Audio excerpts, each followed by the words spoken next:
one of the caveats that I do have some personal information that I did get personally involved in was some information that had to do with the Stargates and Looking Glass, and more specifically the 2012 problem with those projects. The popular opinion of what's out there right now is that the project was shut down because there was a problem when we approached 2012. I've heard it described a number of ways, but to my knowledge, the problem is that the timelines converge on that point in time. And when you know enough about the Stargate projects and the Looking Glass project to know how string theory works and how the possibility of possibilities works and how making one choice over here doesn't necessarily mean that the other choice couldn't exist at the same time. But once you get your brain wrapped around this subject, you find out that at the end of 2012, in an easy way to put it, the choices that we make become less and less consequential to the future. And eventually we're pushed into this bottleneck of time, no matter which choice we make. And that's important to the people that had access to Looking Glass because they would use Looking Glass knowing the choices that they would make and the future would pop up.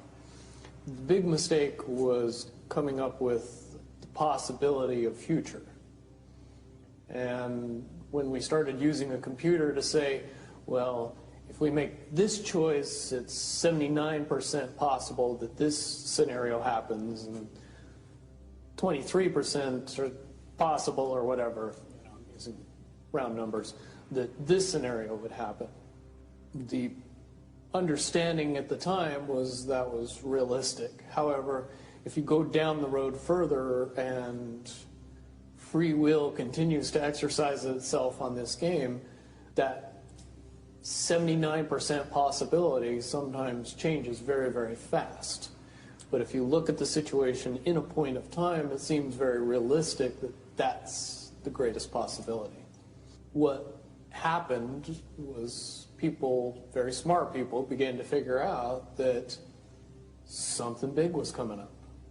Something that made it so all the possibilities of all the future scenarios of any choice, any possibility that was fed in and observed through the Looking Glass inherently ended up in the same future. And no decision, no possibility changed past a certain point. That's the big secret. All possible timelines lead to the same basic set of history in the future. That is what sends everybody that has all of the information, that knows everything, into a blind panic. The people that know everything about Looking Glass, that have gotten all the reports and all the information, the elites of the world, probably figured out that that was the end of the game. And nothing could be manipulated beyond that point. When I was in the military, it would have been before '97 when I got in trouble. One of my particular areas that I was amazingly intuitive about is problem solving / mission planning, or more specifically, taking a bad mission and fixing it. Certainly knowing how string theory and possible futures works makes it so you can work your mind very quickly to see the reality of what's happening and decide what decisions need to be made to change it for a particular outcome. At a certain point, after they're done hearing the computer tell them this is what's going to happen over and over and over and over again, all they become focused on is how do we fix it? What I do know is that I was called in and asked to solve this problem, this timeline contraction problem. And I eventually did my due diligence and did all the investigating and basically only had one piece of information, and that was reinforcement. The computer's right. The timelines will contract down to some inevitable thing. There is an inevitable event. It's been forecast, it's been predicted, it's been fed to us in a slop trough of what they want us to believe will happen. They don't actually have control over what happens. They only have control over the reaction, and it seems that no matter what they try to do to cause their desired reaction, it's going to have an opposite effect. Much, much easier for me to explain today what that process is as opposed to back then. If I had to give it a name, I would say it's the awakening process.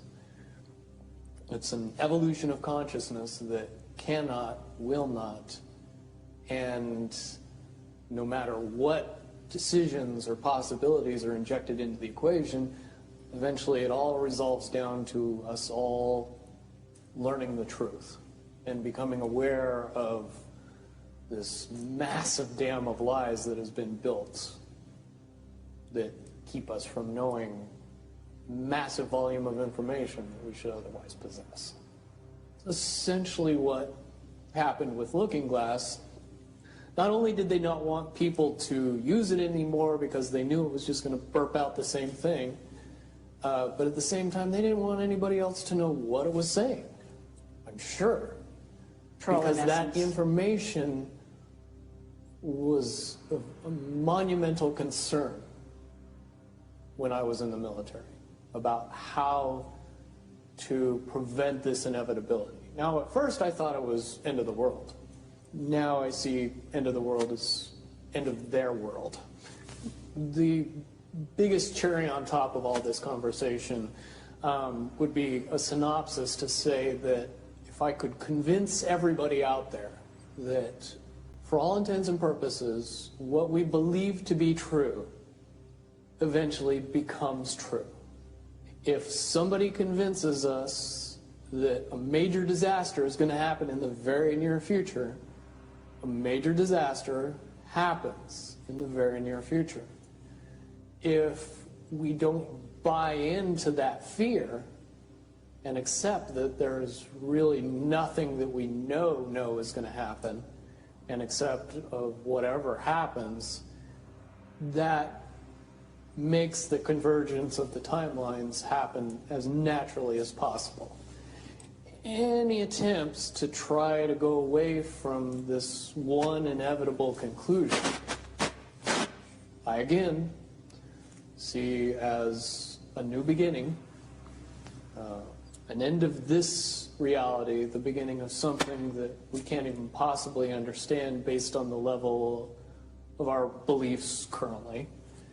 But when all that information comes flooding out, there's going to be no denying what's true and what's a lie or what's illusion. Basically what we're experiencing right now is two master chess players sitting at the board. And one of them looks down at the board and sees that he's in checkmate in 7 moves. And he looks across at his opponent and he knows that his opponent sees it too. So there's no getting out of it. So at this point, the loser can only prolong the game. Both players know the game is over. It's only a matter of time before he does this, and then you're forced to do this, and then he's forced to do this, and eventually checkmate. We, as a race, if we could understand that the game is over, that based on the rules of the game, the bad guys have already lost, the good guys have already won. Yes, there's moves left on the table, but those moves are being forced by the player that is going to win. The only way that checkmate can't happen is if the player that's winning makes a mistake. But from all of the information that I've gathered, all of the information that's been given, all of the information that's been vetted to me, it seems pretty obvious that the good guy player on the side of the chessboard knows exactly what has to be done to win the game. And so at this point, any mistake would be all but impossible. But again, you really have to understand the game to know that the guy that's losing is lost. And I'm sure most people sitting watching a chess match between two advanced chess players know the game's over long after the two players know it's over. Because they can't see the board and see that there's only 7 moves left.